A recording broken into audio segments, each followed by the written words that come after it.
Le message du messager. Quand il ouvrit le 7e sceau, il y eut dans le ciel un silence d'environ une demi-heure. Dès mon enfance, le 18e jour du 7e mois de la 80e année après la fin de la Seconde Guerre des Nations, la 7e année du règne de Félix Tshisekedi, président de la République démocratique du Congo, la 8e année du règne de Cyril Ramaphosa, président de la République d'Afrique du Sud, la 43e année de la vie de Patraël, le 2e jour de la semaine, Cape Town, Afrique du Sud. Première partie.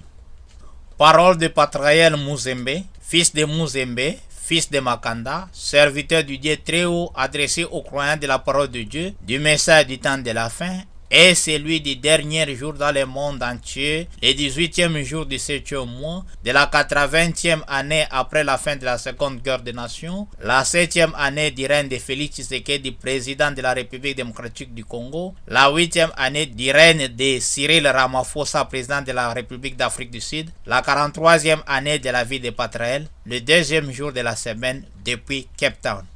Que la paix soit avec vous. Dans cette brochure, il est question de moi et de mes nombreuses expériences avec le Seigneur Dieu. C'est en quelque sorte l'histoire de ma vie. Permettez-moi donc de me présenter et de partager avec vous quelques-unes de ces expériences, afin que vous puissiez mieux me connaître. Je me nomme Patraël Muzembe, fils de Muzembe, fils de Makanda, originaire de la République démocratique du Congo.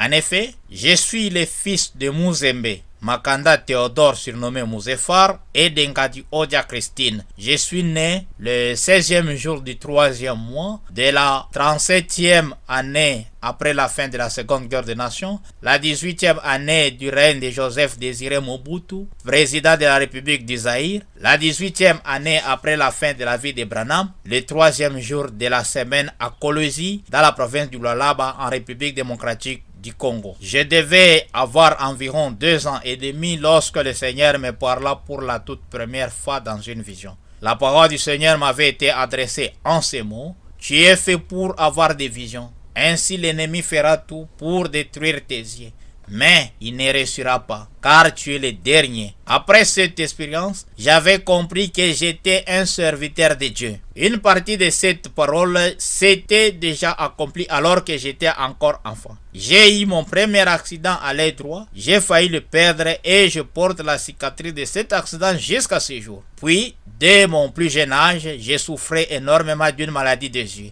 Ils étaient devenus couleur chocolat comme ceux d'un chat, et je les grattais sans cesse. J'ai suivi de nombreux traitements sans aucun succès, bien que mon père fût lui-même un grand médecin. Ce n'est qu'en mangeant des fruits et des légumes que j'ai finalement été guéri. À l'âge de 6 ans, j'ai eu une vision dans laquelle le Seigneur me révéla les intentions de visiteurs qui devaient venir voir mon père depuis son village. J'ai rapporté cette révélation à mon père et lorsque le fait s'accomplir exactement comme je les avais annoncés, il commença à prendre très au sérieux chacune de mes paroles. Il parlait de moi avec enthousiasme, admirant la sagesse avec laquelle je répondais à ces différentes questions. Un don que je possède depuis ma naissance et pour lequel je n'ai jamais rencontré quelqu'un qui me surpasse. Le Seigneur m'a en effet doté de plusieurs talents dès mon plus jeune âge. Le dessin, la construction, le bricolage, la créativité, l'organisation et bien d'autres encore. J'étais déjà une source d'inspiration pour mes frères et sœurs au sein de ma famille. Lorsque j'avais presque 12 ans, j'avais réalisé le portrait de mon père avec une telle précision qui ressemblait trait pour trait à l'original.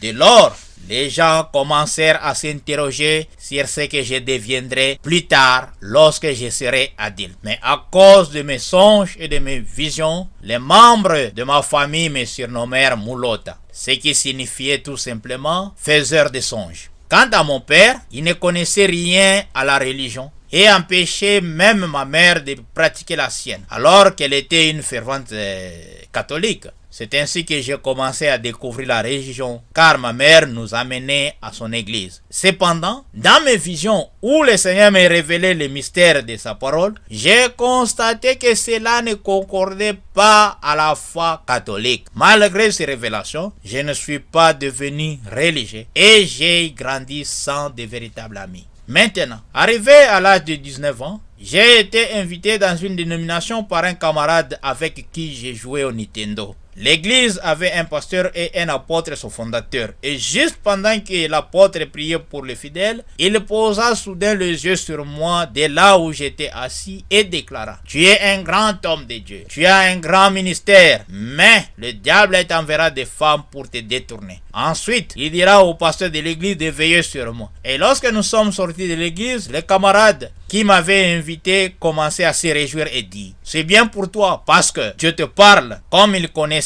déjà que j'étais un ministre selon mes propres propos de mes expériences. Mais malgré toutes ces expériences, j'ai marché dans l'ignorance jusqu'à ce que j'ai totalisé 21 ans d'âge. Et arrivé maintenant au 7e mois de la 58e année après la fin de la Seconde Guerre des Nations, la 3e année du règne de Joseph Kabila, président de la République démocratique du Congo, la 21e année de la vie de Patrick, j'ai commencé à ressentir une profonde soif d'entendre la parole de Dieu. C'est ainsi que je me mis en quête d'une église, mais n'ayant aucune connaissance pour discerner ce qui était une véritable assemblée, j'ai fini par rejoindre une église dénominationnelle appelée La Paix de l'Éternel, dirigée alors par un certain Ben Bitaola. Un jour, le pasteur de l'église invita un autre ministre à porter la parole. Cet homme venu de la République du Nigeria est nommé Mwanzama Longa. Prêcha avec ferveur. À la fin de son message, alors qu'il priait pour les fidèles, il posa son regard sur moi et me pointa du doigt depuis l'endroit où j'étais assis et déclara: Tu es un grand homme de Dieu. Tu conduiras beaucoup d'âmes à Christ. Et quelques jours après cet événement, je fus poussé à commencer à prier pour les malades à l'hôpital général de Bumbu. Cela s'est passé à peine un mois après mon entrée dans cette dénomination, et sans même avoir encore reçu le baptême d'eau, j'ai prié déjà pour les malades et en même temps j'ai prêché la parole. De nombreux témoignages commencèrent à circuler au sujet de mon ministère, alors persuadé d'avoir reçu le baptême du Saint-Esprit, comme tous ceux qui sont aveuglés par l'esprit religieux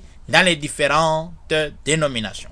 Mais quelques mois plus tard dans cette même année, le Seigneur m'est apparu dans une vision.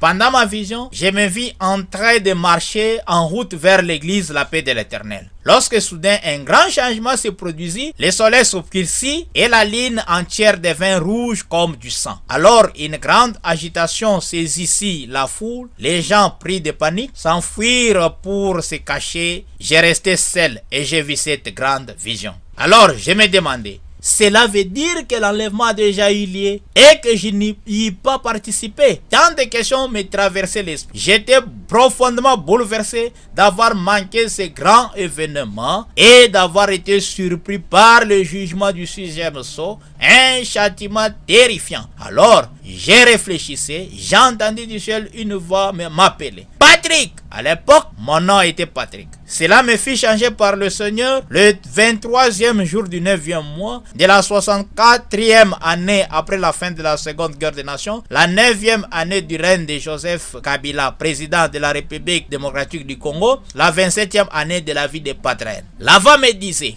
Patrick, toi, tu ne passeras point par ces jugements. Tu es fait pour être enlevé vivant. Tu n'as pas de tombe, car tu ne mourras pas. Pendant que cette voix me parlait, je ne me réjouissais pas. J'ai gardé que le silence. Puis elle ajoutait ces paroles: Maintenant, pour que ces choses s'accomplissent, tu dois suivre le seul chemin que j'ai placé devant toi. Et lorsqu'il me montra le chemin en question dans une autre scène, j'ai vu une sœur du message du grand prophète Branham que je connaissais bien. Puis la vision me quitta. Et lorsque je suis rentré dans la pièce, je me suis mis à sauter de joie, car le Seigneur venait de me révéler que je serais enlevé vivant. Alors que je criais de bonheur, ma petite sœur Saint-Tiche Odia entra dans la maison pour comprendre ce qui s'est passé. En me voyant, elle me demanda: Grand frère, pourquoi es-tu si heureux? Je lui ai répondu: Je ressens une joie immense, car le Seigneur vient de me dire que je ne mourrai pas, mais que je serai enlevé vivant. Surprise, elle s'exclama: est-ce qu'il y a vraiment des gens sur cette terre qui ne mourront pas? J'ai répondu, c'est ce que le Seigneur m'a dit et je le crois. Après ces paroles, elle est sortie en secouant la tête. Elle n'avait que 9 ans. Peu de jours après cette expérience, je m'étais rendu à la Phonie. Là, j'ai rencontré un frère du message du grand prophète Branham qui prêchait sur le sujet de Jézabel. Son exposé était si convaincant que je m'intéressais avec attention. Au moment de mon départ, il m'a remis une brochure de Branham intitulée « Qui dites-vous que c'est ?» Prêché le 8e jour du 12e mois de la 18e année après la fin de la Seconde Guerre des Nations, la première année du règne de Lyndon B. Johnson, président des États-Unis, la 55e année de la vie de Branham. Et comme j'avais entendu dire que les croyants du message du grand prophète Branham étaient qualifiés de magiciens et d'autres choses semblables, j'ai pris soin de cacher cette brochure dans la poche arrière de mon pantalon jusqu'à la maison. Mais une fois que j'ai commencé à la lire, j'ai découvert en elle une véritable mine d'or spirituel. Cependant, malgré cette découverte, je ne m'étais pas encore rendu dans une assemblée du message. Comme je parlais souvent de la parole de Dieu,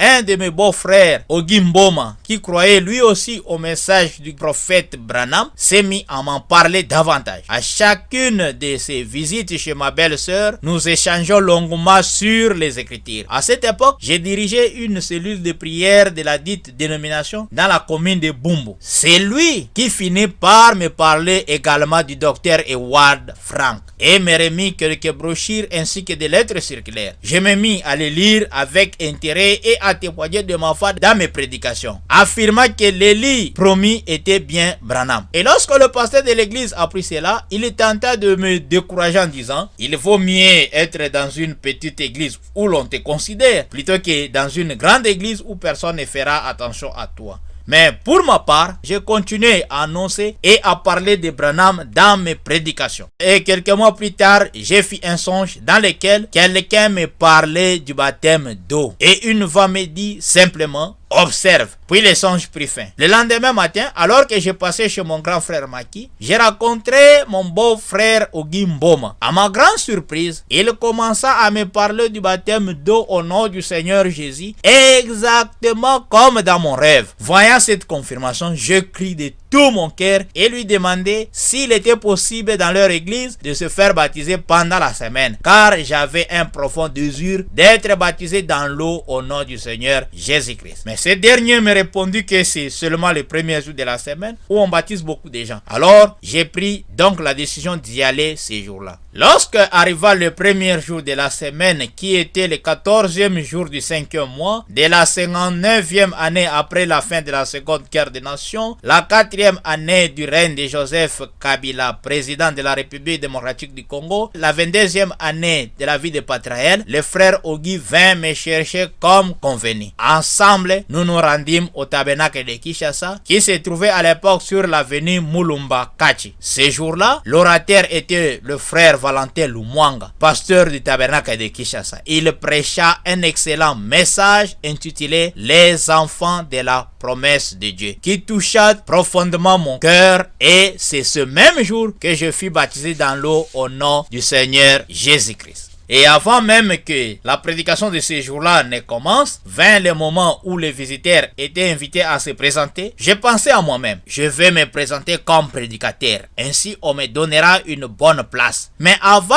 que je ne termine cette pensée, j'ai entendu une voix comme venant de l'intérieur de moi qui me dit « Ne fais pas cela. Assieds-toi sur le banc comme tout le monde et laisse-toi enseigner. Quand ton temps viendra, je te dirai ce que tu devras faire. » J'obéis à cette voix et restai silencieux. Personne ne sut alors que j'avais été un prédicateur dans une dénomination. Maintenant, après mon baptême, au lieu de rester dans l'assemblée en question, j'étais retourné dans l'église La Paix de l'Éternel et continuais à prêcher. Alors, le Seigneur n'était pas d'accord avec moi. Ainsi, depuis le jour où j'ai été baptisé, je ne dormais plus pendant plusieurs jours. Car dans mes différents songes, je me voyais toujours dans les eaux du baptême avec une femme qui me baptisait. Cela me rendait de plus en plus inquiet au sujet du baptême parce que je ne comprenais absolument rien de tous ces songes. Puis cela se transforma en une vision. Dans cette vision, je me vis de nouveau dans les eaux du baptême. Mais cette fois, c'était moi qui voulais baptiser les gens. Pourtant, je n'avais aucun équilibre. Le courant marin m'emportait de tous côtés. C'est alors qu'une lumière éclatante, plus brillante que le soleil, resplendit dans le ciel. De cette lumière sortit une voix qui dit: Patrick, tu ne sais pas comment faire. Sors de l'eau et l'on te montrera la manière dont tu dois procéder. À ces mots, j'ai sorti des eaux du baptême et m'allongeai sur les sables au bord de la rivière. Et comme j'avais mes deux mains derrière ma tête, j'ai regardé et voici, il y avait une scène qui se déroulait là, juste devant moi. Dans la scène, je voyais le frère Adolphe Chibanda, l'un des diacres du tabernacle de Kinshasa, celui qui m'avait baptisé, faire un service de baptême. Pendant qu'il faisait ce service de baptême, une pensée me vint. Que signifie donc ceci? Est-ce que le Seigneur me dit d'aller se faire rebaptiser? Je me posais tant de questions sur le baptême. Maintenant, pendant que je me posais ces questions au sujet du baptême, j'ai remarqué que le frère Adolphe Chibanda était resté qu'avec une seule personne à baptiser. Et là, je me suis crié: oh, si seulement je me fais rebaptiser, là, je suis perdu. Parce qu'il n'y a qu'un seul et vrai baptême, c'est au nom de Jésus-Christ. C'est celui dont, oh, je n'avais pas encore fini de m'exprimer. J'ai vu de nouveau resplendir dans le ciel cette lumière éclatante, plus brillante que le soleil, et j'ai entendu de nouveau la voix qui me parlait dans cette vision, sortie de la lumière pour me parler. Mais cette fois-ci, elle tonnait. C'était comme si le Seigneur s'était fâché contre moi. Elle a dit: Patrick, tu ne comprends pas que je ne t'ai pas dit d'aller se faire baptiser de nouveau, mais je t'ai dit d'aller demeurer là où tu t'es fait baptiser. Puis la vision me quitta. Après cette vision, j'avais bien compris tous les songes que je faisais souvent au sujet du baptême d'eau et ce que le Seigneur voulait que je fasse. C'est ainsi que j'avais quitté définitivement la dénomination et j'étais resté sur le banc dans le tabernacle de Kinshasa comme un simple fidèle selon la parole du Seigneur qui me fit adresser pendant presque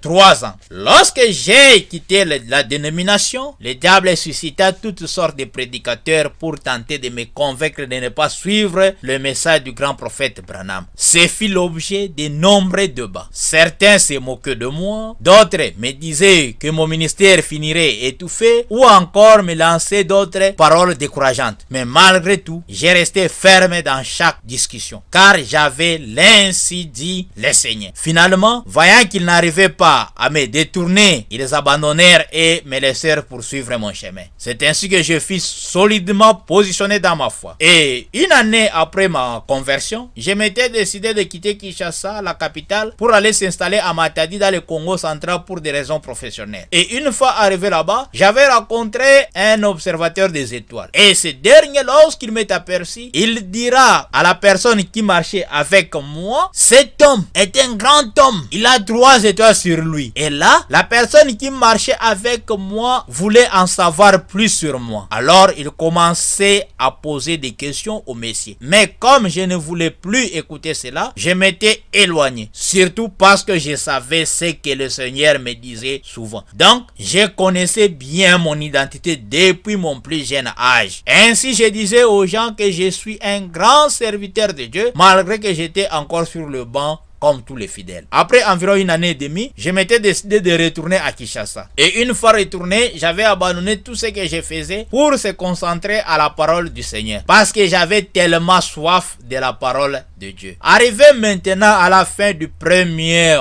mois de la 62e année après la fin de la Seconde Guerre des Nations, la 7e année du règne de Joseph Kabila, président de la République démocratique du Congo, la 25e année de la vie de Patrael à Kinshasa, je me rendis à la bibliothèque de la Voix de Dieu pour y prendre quelques brochures. À ma grande surprise, on m'a remis 100 brochures d'un coup, ce qui était inhabituel et pratiquement impossible à la Voix de Dieu. Je m'interrogeais sur ce fait étonnant, puis j'ai ressenti en moi un lourd fardeau, comme si une grande responsabilité d'annoncer le message au monde entier reposait sur mes épaules. Alors, pendant que je me posais des questions, une pensée vint et dit: tu prêcheras une prédication toute inspirée comme les prédications sur les 7 sceaux de William Marion Branham. La nuit venue, j'ai reçu une grande vision. Dans ma vision, il me semblait que je me trouvais à la frontière entre les 2 Congos dans la capitale. Dans cette vision, j'étais près du fleuve Congo sur lequel s'était élevé un immense pont reliant les deux capitales. La frontière était fortement sécurisée. Les soldats contrôlaient les personnes à tout moment. J'ai réalisé alors que je n'avais aucun document d'identité à présenter. Mais lorsque vint mon tour, au lieu d'étendre des papiers comme tout le monde, j'ai déclaré avec autorité aux soldats: je suis un serviteur du Dieu très haut. À cet instant précis, un bruit semblable à celui d'un avion retentit. J'ai levé les yeux vers le ciel pour voir de quoi il s'agissait. J'ai vu 7 anges volant en direction du pont. Lorsque les 7 anges descendirent sur le pont, ce fut comme si une bombe avait explosé ou comme si un violent tremblement de terre avait secoué l'endroit. La structure entière tremblait sous l'impact de leur présence. Ils avançaient en file indienne à la manière des soldats en marche, mais l'un d'eux se distinguait de 6 autres. Il paraissait le plus gradé, le plus respecté et de loin le plus impressionnant de tous. Tandis que les autres anges avaient les mains libres, ce septième tenait à sa main droite un objet qui ressemblait à un rouleau à la manière d'un bâton de commandement. Sa stature imposante, la poitrine bombée vers l'avant, relevait son autorité. Ils marchèrent droit vers moi comme dans un défilé militaire. Arrivés à quelques mètres seulement de l'endroit où je me tenais, ils commencèrent à s'élever dans les heures, un à un. Mais le dernier, celui qui était le plus impressionnant, le chef tenant le bâton de commandement, prit son vol en se dirigeant directement vers moi. La peur m'a envahi au point de me paralyser totalement. Je ne pus que crier de toutes mes forces. Mais malgré mes cris, il vola droit vers moi avec rapidité, posa ses 2 mains sur mes épaules et me souleva. Il me conduisit alors au sein d'une constellation formée par les autres anges dans les airs. Au milieu d'eux, j'entendis une voix d'homme venant du ciel qui proclama: c'est le 3e poule qui approche. Je m'interrogeais: qu'est-ce que signifie 3e poule? Puis la vision prit fin. Et maintenant, comme c'était la toute première fois que je voyais les anges de Dieu avec des ailes, je fus saisi d'une grande crainte et je pensais que cela annonçait ma mort prochaine. Je commençais alors à mettre ma vie en ordre car j'ignorais totalement la signification du terme 3e poule. Mais tandis que je m'inquiétais, la parole du Seigneur me fit adresser en ces mots: le moment est venu pour toi de rapporter à Valentin Lumwanga les choses que tu as déjà vues et celles qui doivent arriver ensuite. J'obéis et j'ai raconté au frère Valentin Lumwanga l'expérience de mon baptême. Il me demanda d'en faire un récit écrit. C'est ce que j'ai fait et lui remis au cours de la 62e année après la fin de la Seconde Guerre des Nations, la 7e année du règne de Joseph Kabila, président de la République démocratique du Congo, la 25e année de la vie de Patraël. Quelques semaines plus tard, après avoir remis le reçu de mon expérience de mon baptême d'eau au frère Valentin Lumwanga, juste une autre vision. J'ai regardé et voici le grand prophète Branham dans le lieu du repos et le docteur Ewa Frank aussi. Mais les deux n'étaient pas au même endroit. Alors cette pensée me vint: qu'est-ce que c'est ça? J'ai pensé et tout d'un coup, j'ai été transporté dans un autre endroit. Et là, je me suis vu sur la terre tenant un livre de questions et réponses. Puis la vision me quitta. Après cette dernière, j'avais compris que le docteur Ewa Frank va mourir. C'est ce moi qui prendrai la charge. Mais malgré la vision précédente, je ne connaissais encore rien de la promesse du grand réveil de l'épouse. Arrivé maintenant le 11e jour du 6e mois de la 62e année après la fin de la Seconde Guerre des Nations, la 7e année du règne de Joseph Kabila, président de la République démocratique du Congo, la 25e année de la vie de Patraël, le 2e jour de la semaine à Kinshasa, alors que j'étais assis sous un manguier, méditant sur la parole de Dieu, je fus conduit à découvrir des passages de l'écriture qui évoquaient le ministère de l'épouse dans ces derniers jours. En les lisant, juste le profond sentiment que ces écritures parlaient directement de moi. Le premier passage de l'écriture, c'était Ésaïe chapitre 40, la section 9 où il est dit: monte sur une haute montagne Sion pour publier la bonne nouvelle. Et le deuxième passage de l'écriture, c'était l'évangile selon Matthieu dans son chapitre 25 à la section 6 où il est dit: au milieu de la nuit, on cria: voici l'époux, allez à sa rencontre. Après avoir découvert ces deux passages de l'écriture qui semblaient parler de moi, je me mis à à pleurer parce que je n'arrivais pas à croire que des passages de l'écriture puissent me concerner directement. Troublé, j'ai pris alors la décision de ne plus jamais lire, pensant que c'était sans doute à force de trop étudier les écritures que je commençais à avoir de telles pensées. Ainsi la nuit, avant de m'endormir, j'ai prié le Seigneur de m'apporter la lumière sur ces sujets. Quelques heures seulement après cette prière, j'ai reçu une vision nocturne. Je me vis dans une grande parcelle. En levant les yeux, j'ai aperçu une personne que je connaissais bien, enfermée dans une cage. Dès qu'il me vit, il s'agita et s'écria: Patrick, c'est toi qui as la clé du troisième poule. Dis seulement un mot et le cadenas s'ouvrira. Alors, j'ai prononcé ces paroles: Ouvre-toi. Aussitôt, le cadenas céda et l'homme sortit, rempli de joie, courant dans tous les sens. Il voulut même se prosterner pour m'adorer. Mais comme je ne supporte pas les éloges, ni dans la vision, ni dans cette vie, je me sentais mal à l'aise et je m'éloignais rapidement de lui en sortant de la parcelle. Après cela, je m'étais vu debout devant la porte d'entrée. Et juste là, j'entendis un bruit au-dessus de ma tête comme celui d'un vent violent qui faisait ouh, ouh, ouh. Alors, j'ai levé les yeux pour voir ce que c'était. J'ai regardé et voici une colonne de feu qui s'agitait au-dessus de ma tête. Je me suis dit, qu'est-ce que c'est donc? Directement, une autre scène apparaît là devant moi. J'ai vu comme une grande tente, puis j'ai entendu une voix qui disait: je te rencontrerai là. Et la vision me quitta. Je suis revenu dans la pièce. Mais quand je suis revenu dans la pièce, la voix qui me parlait dans cette vision ne cessa point. Elle continua à me parler en ces mots: prends la révélation de cette sceau. Et lorsque je l'ai pris, elle dit: ouvre, ouvre. Quand je l'ouvris, oh, le Seigneur, le Dieu des esprits des prophètes, j'étais tombé sur la page 577 et mes yeux étaient fixés sur le paragraphe 299 où le grand prophète Branham dit ces paroles. Et juste à ce moment-là, il m'a emporté, il m'a élevé et il m'a placé très haut, quelque part où une réunion se déroulait. On aurait dû une tente ou un genre de cathédrale. Et j'ai regardé et il y avait comme une petite boîte, une petite pièce sur les côtés. Et je voyais que cette lumière parlait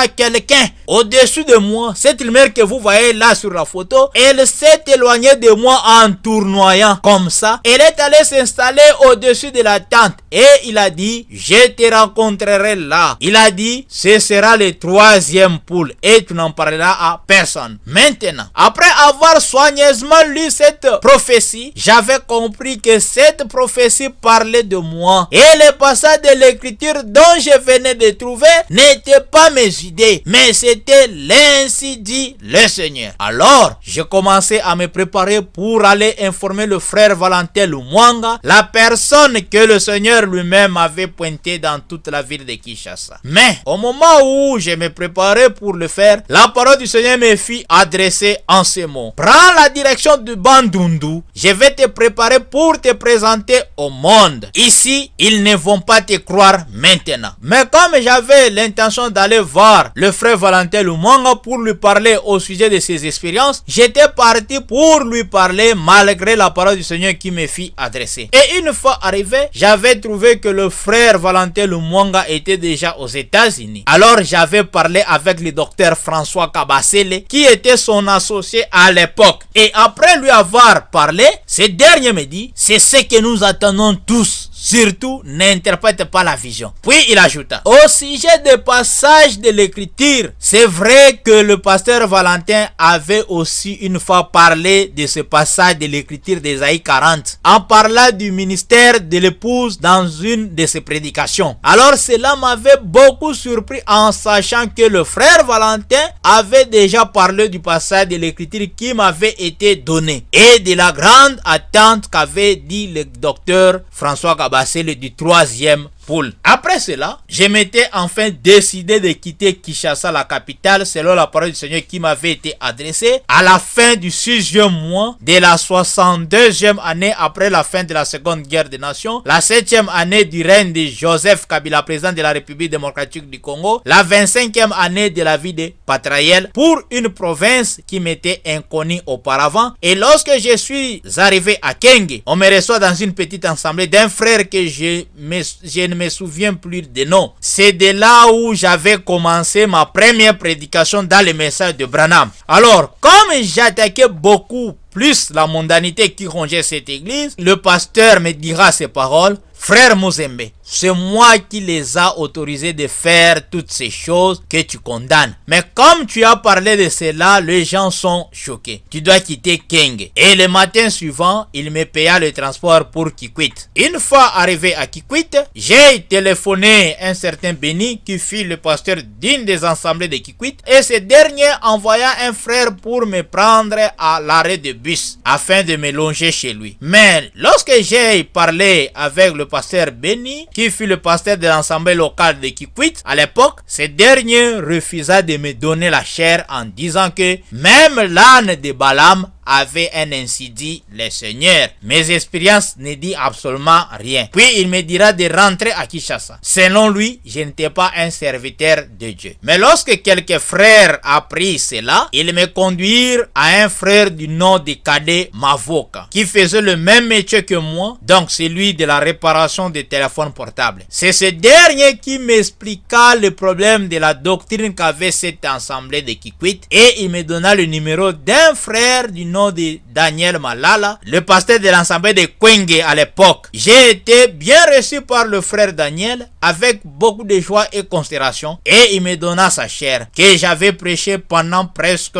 3 semaines et demie. Après Kwenge, je m'étais dirigé en Banza-Kindundu dans l'assemblée du frère Romain. Ce frère avait un don de songe, et lorsque je suis arrivé, ce dernier eut un songe dans lequel il m'a vu lui donner une graine d'arachide qui avait de la semence dedans. Alors le matin, il me demanda de prêcher. Et pendant que j'étais encore là, la parole du Seigneur me fit adresser en ces mots: chaque fois que tu tiendras une ligne de prière, il faut aligner les gens à ta droite. C'est ce que j'avais fait dans cette assemblée. Et une chose arriva le jour où j'avais fait cela. J'ai prêché la parole. L'interprète qui se trouvait à ma gauche abandonna l'interprétation et s'agenouilla. Il commençait à prier. Quant à moi, j'ai continué à parler et les gens m'écoutaient dans leur langue. Une langue dont je ne connaissais même pas parler. Et le dernier jour de ma prédication, 4 personnes ont pris la décision de se faire baptiser dans l'eau au nom du Seigneur Jésus-Christ. Le pasteur me demanda de faire le service. Après le service, le frère Romain, le pasteur de l'assemblée, eut un songe dans lequel le Seigneur lui disait qu'il avait pris 2 personnes parmi les 4, ce qui était la confirmation de son premier songe. De là, je suis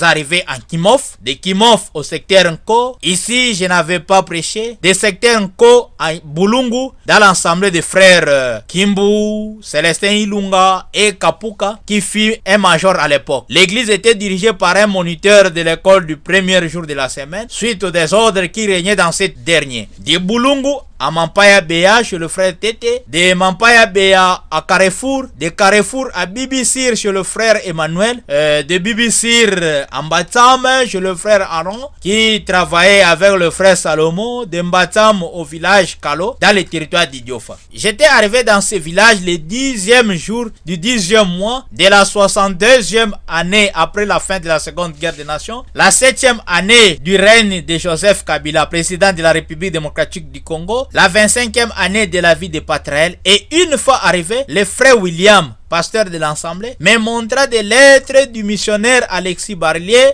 ainsi que du docteur Edward Frank qui parlait au sujet de Mbra parfait. Ce dernier parlait au sujet du grand réveil de l'épouse en s'identifiant lui-même au cri de la sentinelle de Matthieu chapitre 25 section 6, et le missionnaire Alexis Barlier avait pris sa position. Alors, comme cette affaire de Mbra parfait avait semé de la confusion parmi les croyants du message du grand prophète Branham, les frères de Kalo attendaient mon arrivée pour que je les éclaircisse sur le sujet, parce que mon témoignage était arrivé jusqu'à eux. Cela était pour ma toute première fois de voir quelqu'un qui prend le même passage de l'écriture que moi. Donc, Matthieu chapitre 25, section 6. Et ce qui m'avait profondément dérangé dans ces lettres, c'était la réponse du docteur Edward Frank à adressé au missionnaire Alexis Barelier. Il lui écrivait qu'il ne croyait pas à un réveil, une affirmation qui contredisait à la fois ma conviction et le message du grand prophète Branham. J'étais vraiment découragé car j'avais beaucoup de considération pour le docteur Ewald Frank. Cette nuit-là, avant de m'endormir, j'adressais ces paroles au Seigneur. Je ne sais pas quelle position à prendre dans cette histoire de Mbra. Je ne vais pas continuer mon chemin dans la confusion. Je veux que tu me répondes cette nuit. Car si jusqu'à demain tu ne me réponds pas, je fermerai ma Bible et je rentrerai à Kinshasa pour ne plus prêcher ta parole. Parce que je ne peux pas marcher dans la confusion. J'étais alors totalement déterminé de ma décision. Et pendant toute la nuit, rien ne s'était passé. Le Seigneur ne m'avait pas répondu par un songe, ni par une vision. Arrivé maintenant le matin, j'ai senti tous mes sens se réveiller. Je pouvais entendre le bruit des gens qui passaient sur la route juste à côté de la maison où j'ai passé nuit. Directement, je suis entré dans une autre dimension. Je me suis vu en train de marcher. Je me posais des questions dans le cœur au sujet de la parabole des 10 vierges. Et là, j'ai vu quelqu'un s'approcher de moi pour faire route ensemble. Il commençait à me parler au sujet de la parabole des 10 vierges dont il était question dans mon cœur. Et lorsqu'il est arrivé à la voie de la sentinelle, il me regarda en me fixant ses regards. Puis il dit, c'est un autre ministère, Patrick. C'est comme un entraîneur qui donne des ordres aux autres. Ainsi, ceux qui recevront cet homme feront des choses que personne ne peut comprendre. Et juste après ces paroles, j'ai reconnu que c'était Jésus qui me parlait. Alors, je commençais à observer les détails. Car son visage n'avait pas de traits stables pour être peint. Ses jambes, c'était comme si l'autre jambe était entrée dans l'autre. Il était pieds nus. Alors je lui ai demandé, les 7 sceaux sont-ils révélés? Il me répond et dit, non, tous les 6 sceaux sont révélés, mais pas le 7e. Puis je lui ai encore demandé, les 7 tonnerres sont-ils aussi révélés? Mais au lieu qu'il me répond par oui ou non, ce dernier appuyait sur un bouton d'un petit radio. Alors je commençais à écouter comme de la musique que je connaissais déjà, puis il appuyait sur un deuxième bouton pour l'arrêter. Ensuite il se tourna vers moi et dit, Patrick, peut-il interpréter ce qui vient d'être joué? J'ai dit, je ne peux pas. Il dit, c'est ce que Branham avait aussi écouté. Moïse avait donné de la manne aux gens et ils sont tous morts. Branham a fait la même chose, mais ces gens sont morts dans leur propre interprétation. Après cela, j'ai été transporté seul dans un autre endroit. Et là, j'ai vu une foule immense de personnes habillées en blanc. Ils étaient tous debout sans faire aucun geste. C'était comme s'ils attendaient quelqu'un pour les réveiller. Et je me disais, que signifie donc ceci? Et pourquoi personne ne bouge dans ces lieux? Directement quelque chose vint et dit, c'est l'éternité qui n'a encore rien fait. Je me suis dit, dans ce cas, je dois toucher le sol pour faire la différence entre le siècle présent et l'éternité. Mais chose bizarre, lorsque j'ai essayé de toucher le sol avec mon index de ma main droite, j'ai vu un trou s'ouvrir à l'endroit où je voulais toucher. Et comme je descendais avec mon index, j'ai fait une chute sur place sans être renversé. Donc, cela était impossible de toucher le sol. C'est vraiment différent de ce que nous avons dans ce siècle. Oh, je n'ai pas trouvé de mots pour l'expliquer. Puis, j'ai vu la scène d'un pape, mais pendant que j'essayais de voir bien le visage de ce dernier, je suis rentré sur la terre. Et la vision me quitta. Et lorsque la vision me quitta, j'étais assis au bord du lit avec des larmes aux yeux. Et tout à coup, quelque chose vint et dit, Alexis Barelier a pris une mauvaise position. Et Ewald Frank est embrouillé. C'est la position que j'avais fait connaître aux frères de Kalo dans le territoire du Diof. De Kalo à Yukingolo, dans la province de l'Équateur, en traversant la rivière Kassai. J'avais prêché toute une journée, puis j'avais poursuivi mon chemin par la rivière Kassai en direction de la province du Bandundu, jusqu'à la cité de Mangai dans l'assemblée du café. chez le pasteur Samuel Mavoula. Le voyage dura près de 11 heures sur la rivière Kasaï à bord d'une petite pirogue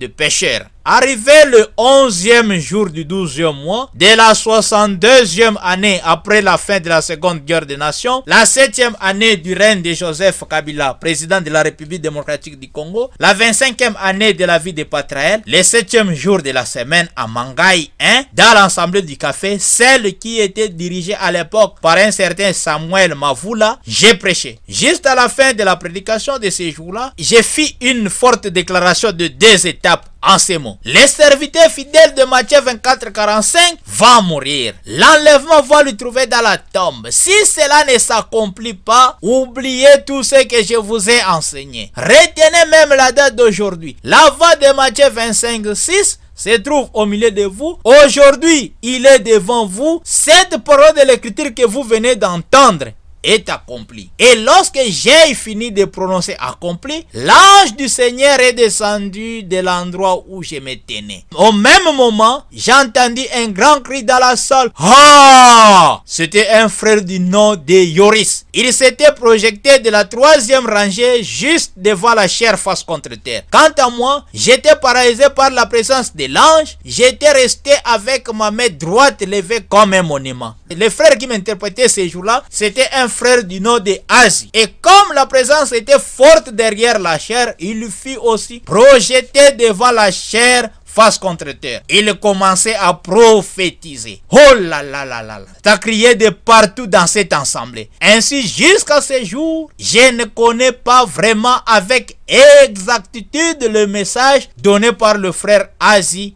l'interprète. Il y avait plus de 25 témoins ces jours-là. Et lorsque nous sommes sortis, le frère me regardait avec étonnement. Puis un des diacres de cette assemblée du café dit: ça, c'est vraiment Dieu. Regardez comment les gens sont tombés. Ils sont tous tombés face contre terre. Ce qui est la meilleure position de tomber dans la présence de Dieu. Les autres disent: oui, personne ne peut dire son contraire. Directement, je me suis adressé au diacre en ces mots: avez-vous noté le message de la prophétie de frère Asie? Ils répondirent: nous n'avons pas pu le faire car l'assemblée était en ébullition. Les cris fusaient de partout, certains s'évanouissaient et la situation était complètement agitée. Puis j'ai vu le frère Yoris, celui qui avait crié le premier venu vers moi. Il était vraiment très joyeux et me dit: frère Patrick, moi je crois qu'il s'agit de toi dans la déclaration de la sentinelle que tu viens de faire aujourd'hui, même si tu n'as point mentionné ton nom. J'ai dit: comment? Il dit: frère Patrick, moi j'ai douté fort de la déclaration que tu faisais souvent concernant la tombe, où tu disais souvent que tu n'as pas de tombe et que tu ne vas pas mourir parce que tu partiras dans l'enlèvement vivant. Mais aujourd'hui, quand tu as fini de prononcer ta déclaration sur la voie de la sentinelle de Matthieu 25:6, une puissance est venue sur moi. Cela m'a projeté devant la chair face contre terre. J'ai crié, je pleurais. Je ne comprenais vraiment pas ce qui m'arrivait. Et juste avant que le frère Asie, l'interprète, commence à prophétiser, j'ai entendu la voix d'un homme me disant: ce que tu doutais concernant la tombe, c'est vrai, il ne va pas mourir. Et la voix de la sentinelle dont il vient de vous parler, c'est bien lui. C'est pourquoi je crois sans aucun doute que tu es la sentinelle de Matthieu chapitre 25 section 6. Puis il ajouta: bien-aimé frère, je suis prêt à te servir et à te suivre partout où tu iras. Et là, il commençait à faire des éloges sur moi. Et comme je ne supporte pas cela, j'ai commencé à me sentir mal et je me suis éloigné de lui. Cette expérience de frère Yoris est la confirmation de la vision de mon appel dans le message de Branham de la 58e année après la fin de la Seconde Guerre des Nations, la 3e année du règne de Joseph Kabila, président de la République démocratique du Congo, la 21e année de la vie de Patraël. Maintenant, sur les chemins de retour, cela était devenu un grand sujet. Tous les frères parlaient de cela sans exception. Directement, le pasteur Samuel Mavoula, qui sautait de joie, me dit: frère Patrick, moi j'aime les choses spirituelles. Oh là là là là, quelle atmosphère! Tout le monde était sorti de l'assemblée joyeuse ce jour-là. C'était un jour unique. Le lendemain, C'était le 12e jour du 12e mois de la 62e année après la fin de la Seconde Guerre des Nations, la 7e année du règne de Joseph Kabila, président de la République démocratique du Congo, la 25e année de la vie de Patrael, le premier jour de la semaine. Le pasteur Samuel Mavula monta à la chaire avant la prédication du matin et dit: oh là là là là là là, nous avons palpé Dieu hier. L'homme de Dieu avait prêché et juste à la fin de la prédication, la colonne de feu est descendue. C'était vraiment merveilleux. Il a fait d'autres déclarations pour confirmer que Dieu avait visité cette assemblée du café le 11e jour du 12e mois de la 62e année après la fin de la Seconde Guerre des Nations, la 7e année du règne de Joseph Kabila, président de la République démocratique du Congo, la 25e année de la vie de Patrael, le 7e jour de la semaine. Après le service du matin de ce jour-là, j'étais de passage chez le frère Azi, l'interprète qui m'avait invité. Maintenant, pendant que je causais avec un frère de l'Assemblée, le frère Azi est venu vers moi et dit: frère Patrick, ma femme voulait causer avec toi au sujet de ce qui s'était passé hier dans l'Assemblée. Est-ce qu'elle peut venir? J'ai répondu oui, pas de problème, elle peut venir. Et lorsque la sœur Mbombo est venue vers moi, elle commença par ces paroles: frère Patrick, j'étais distraite pendant un petit moment. Puis j'entendis un coup sur la chair. Alors, lorsque j'ai relevé la tête, j'ai vu une colonne de feu suspendue au-dessus de toi. Et l'interprète avait élevé sa main droite. Après un moment, vous étiez tous les deux disparus. Mais une main sous forme de feu était suspendue au-dessus de la chair. Et comme j'avais profondément peur, j'avais perdu la connaissance. Et maintenant, pendant que j'étais faible et inconsciente, j'ai entendu la voix d'un homme qui me disait: cet enfant donnera le dernier témoignage de ce message. Voilà ce dont j'avais à vous dire, frère Patrick. Merci. Cette expérience de la sœur Mbombo, la femme de frère Azi l'interprète, confirme la toute première vision que j'avais eue quand j'avais 2 ans et demi. Dieu est parfait. Après le commentaire de Samuel Mavula devant son assemblée, juste avant la prédication ce jour-là, j'avais remarqué que les gens commençaient à vouloir m'adorer. Pour empêcher cela, j'ai décidé de parler de cette expérience en la ramenant aux Saintes Écritures. Mais avant de le faire, j'ai parti voir Samuel Mavula, pasteur de l'assemblée, afin d'obtenir son autorisation. J'arrivais accompagné du diacre Oscar et du frère Azi l'interprète. Ce dernier était très content et m'autorisa à le faire, ajoutant: quand la colonne de feu est descendue hier, le Seigneur m'a dit: dis à mon peuple de lever la main afin que je puisse baptiser mes enfants du Saint-Esprit. Puis il précisa: c'est pourquoi vous m'avez vu demander aux gens de lever la main pour que le Seigneur puisse les baptiser du Saint-Esprit. Et étant un grand menteur, il ajouta encore au nom de sa femme, comme Ananias et Saphira, ces paroles: ma femme m'a dit que hier, lorsque la colonne de feu est descendue, elle avait vu de feu comme des bougies sur la tête des gens. Donc c'était l'effusion du Saint-Esprit. Nous devons maintenant observer pour voir si les frères ont réellement reçu le baptême du Saint-Esprit. C'était le frère Azi l'interprète qui mettait cela par écrit selon ma demande. Mais lorsque j'ai quitté Mangai, la parole du Seigneur me fit adresser en ces mots: Patrick, as-tu déjà lu quelque part dans les Écritures sacrées, avant que je baptise quelqu'un du Saint-Esprit, je lui demande de lever sa main? J'ai répondu: non, Seigneur. Il ajouta: Samuel a menti de sang-froid sur sa soi-disant expérience de la colonne de feu, et même sur la soi-disant expérience de sa femme concernant le fait qui était comme des bougies sur la tête des gens. Il paiera cher pour avoir fait une chose pareille, car il se moque de ma parole.